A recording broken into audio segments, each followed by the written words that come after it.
The opening chapter of the Tao Te Ching, translated into English 10 different ways. Number 1. A translation by C. Spurgeon Medhurst in 1905. The Tao which can be expressed is not the unchanging Tao. The name which can be named is not the unchanging name. The nameless is the beginning of the heaven. Earth, the mother of all things, is the nameable. Thus, while the eternal non-being leads toward the fathomless, the eternal being conduct to the boundary. Although these two have been differently named, they come from the same. As the same, they may be described as the abysmal. The abyss of the abysmal is the gate of all mystery. Number 2. A translation by A. Charles Muller in 1991. The way that can be followed is not the eternal way. The name that can be named is not the eternal name. The nameless is the origin of heaven and earth, while naming is the origin of the myriad things. Therefore, always desireless, you see the mystery. Ever desiring, you see the manifestations. These two are the same. When they appear, they are named differently. This sameness is the mystery. Mystery within mystery, the door to all marvels. Number 3. Adapted by Ron Hogan, originally attributed to Jesse Garin. If you can talk about it, it ain't Tao. If it has a name, it's just another thing. Tao doesn't have a name. Names are for ordinary things. Stop wanting stuff. It keeps you from seeing what's real. When you want stuff, all you see are things.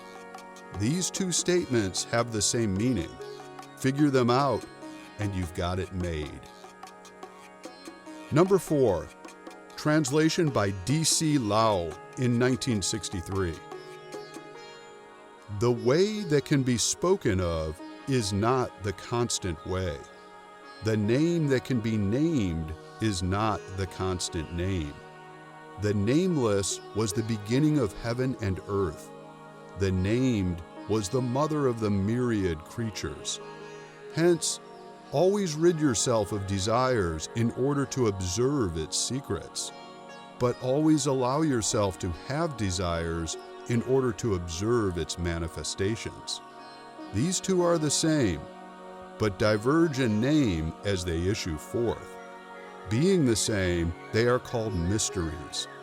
Mystery upon mystery, the gateway of the manifold secrets. Number 5. Translation by WJ Xinquan. The Tao that is utterable is not the eternal Tao. The name that is nameable is not the eternal name.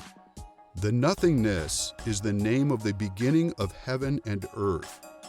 The being, or substance, is the name of the mother of all things. Hence, one should gain an insight into the beginning of the Tao by constantly observing the nothingness, and should perceive the end of the Tao by constantly observing the being. These two things, the nothingness and the being, are of the same origin but different in name. They are both so profound as to be a key to the door of myriad secrets. Number 6. Translation by Herman Old in 1946. The Tao that can be expressed is not the unchanging Tao. The name that can be named is not the unchanging name. The unnameable is that from which heaven and earth are derived, leaving itself unchanged. Thinking of it as having a name, let it be called the mother of all things. He who is without earthly passions and without desire can perceive the profound mystery of that unmanifested existence. He who has not rid himself of desire can perceive only the manifest with its differentiations. Nevertheless, the manifest and the unmanifest are in origin the same. This sameness is the mystery of mysteries, the deep within the deep, the doorway into all mystery.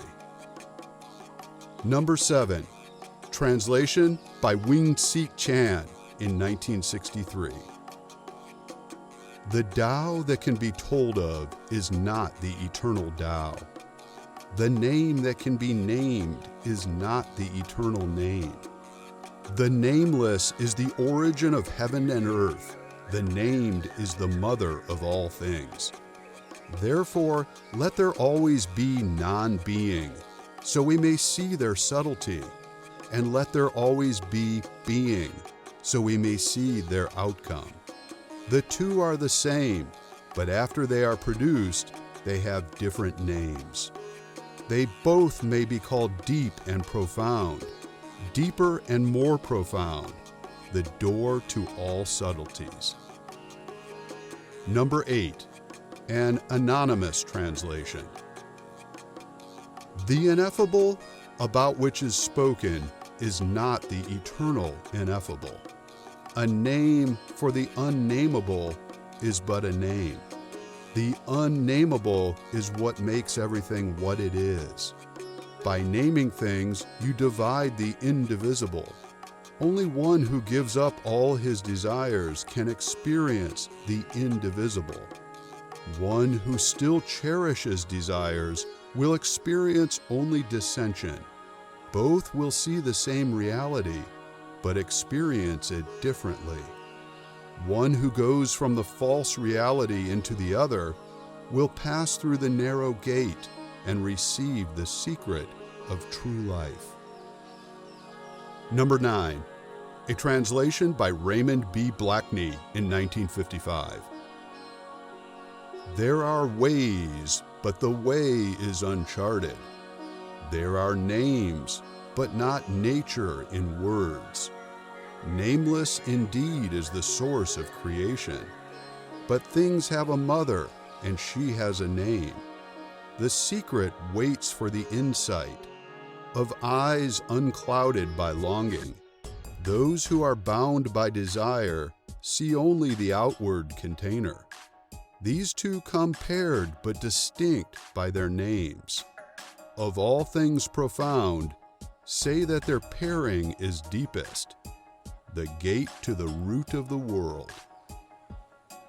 Number 10, a translation by Frank J. Machovic in 1962. The Tao described in words is not the real Tao. Words cannot describe it. Nameless, it is the source of creation. Named, it is the mother of all things. To see Tao, the observer must be motiveless.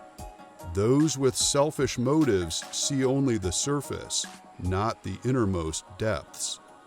These two kinds of observers look alike, but differ in the insight of their observations. They look alike because they are both human. Within humanity is the key to the door of creation.